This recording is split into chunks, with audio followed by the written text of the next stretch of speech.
Hari ini kita akan melakukan percobaan yang keempat, yaitu pesawat Edwood. Silakan dibuka modulnya di halaman 17.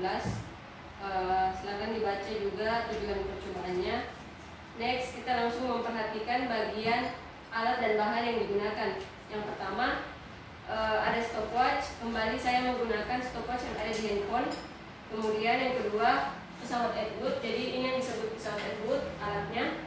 Kemudian yang ketiga adalah beban atau massa. Jadi di sini ada beban.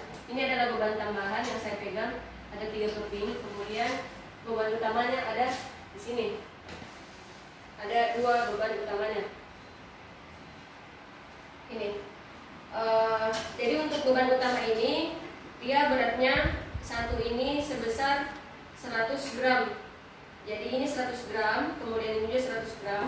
Kemudian pemberat tambahan yang saya pegang, satu kepingnya itu beratnya sebesar 5 gram.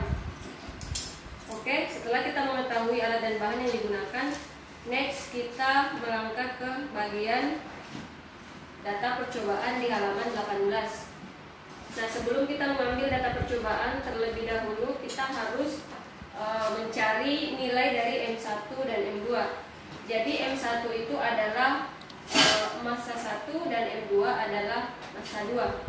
Jadi untuk massa 1 di sini massa 1 nilainya harus lebih kecil dari massa 2.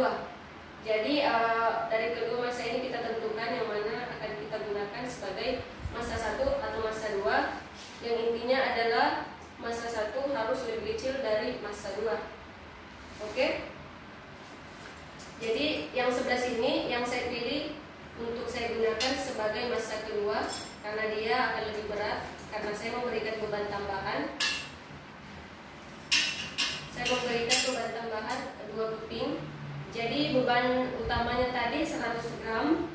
Kemudian saya tambahkan beban tambahan sebanyak 2 keping, yaitu 10 gram. Jadi totalnya 110 gram. Oke? Setelah kita menentukan massa 1 dan massa 2, next kita masuk ke tabel pengamatan. Jadi di modul di tabel pengamatan di sini ada jarak, yaitu satuannya meter, kemudian waktu satuannya second, kemudian ada XAB. XAB adalah jarak dari A ke B. Kemudian XBC adalah jarak dari B ke C. Yang mana yang dimaksud jarak A, B, dan C. Jadi di atas, paling atas adalah titik A. Kemudian penghalang ini kita anggap dia titik B. Dan yang paling terakhir, yang ujung adalah titik C. Jadi A, B, dan C. Jadi jarak antara, kalau kita mengatakan XAB berarti jarak dari titik A ke titik B. Sama juga dengan TAB, berarti waktu yang ditempuh dari titik A ke titik B atau titik B ke titik C. Jadi seperti itu. Oke, sebelum kita melakukan percobaan, saya akan atur terlebih dahulu stopwatch-nya.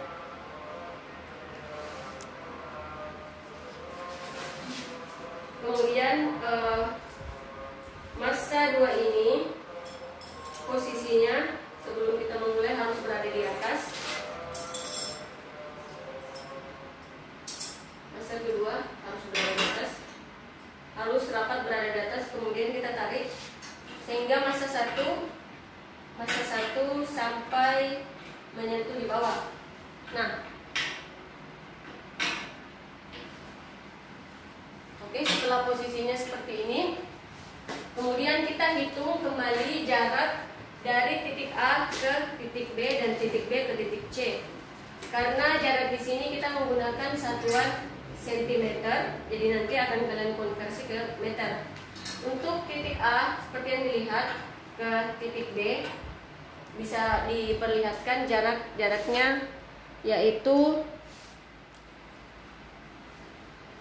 60 cm. Jadi jarak dari titik A ke titik B yaitu 60 cm. Kemudian jarak dari titik B ke titik C yaitu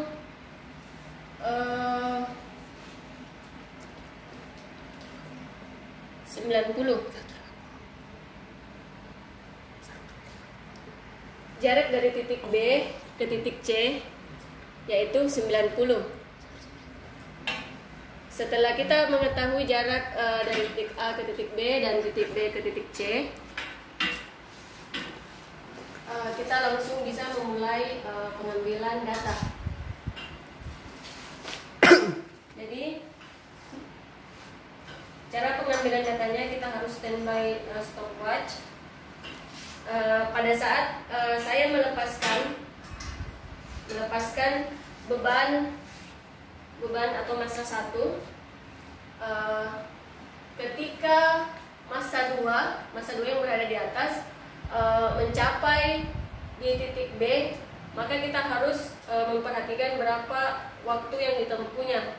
Kemudian pada saat juga massa 2 jatuh dari titik B ke titik C, kita juga harus lihat berapa waktu yang ditempuhnya. Oke, kita akan coba sebagai percobaan.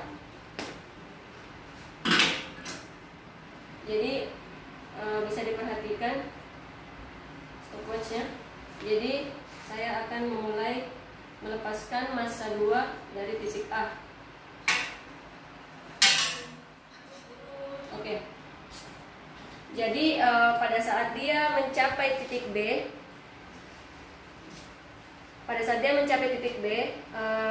waktu yang ditempuhnya yaitu 4 detik, kurang lebih 4 detik.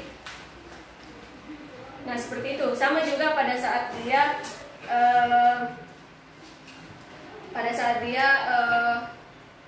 mulai dari titik B ke titik C, kita juga menghitung berapa waktu yang digunakan.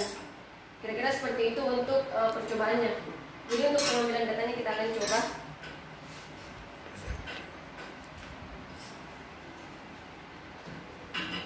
Oke, kita ulang untuk pengambilan datanya. Saya akan mulai menjatuhkan dari titik A. Oke. Nah, bisa dilihat di penunjukan waktu untuk lab A. Di sini berarti pada saat massa 2 mulai dari jatuh dari titik A ke titik B, waktu yang ditempuhnya sekitar tidak mencapai 1 detik, hanya 92. Kemudian pada saat dari titik B ke titik C bisa dilihat di lab 2, yaitu waktu yang ditempuhnya mencapai 1 detik 74. Kira-kira seperti itu. Nah, setelah kita memperoleh data pengamatan, kita langsung mengisi pada kolom percobaan XAB atau jarak dari titik A ke titik B tadi berapa, yaitu 60 cm. Namun kalian harus mengkonversi ke dalam meter. Jadi kemudian XAB dari titik B ke titik C yaitu 90 cm. Kemudian lagi-lagi dikonversi ke dalam meter. Kemudian TAB, jarak waktu yang digunakan pada saat melewati titik A ke titik B, sama juga dengan TBC, yaitu jarak dari waktu yang digunakan pada saat mulai jatuh dari titik B ke titik C.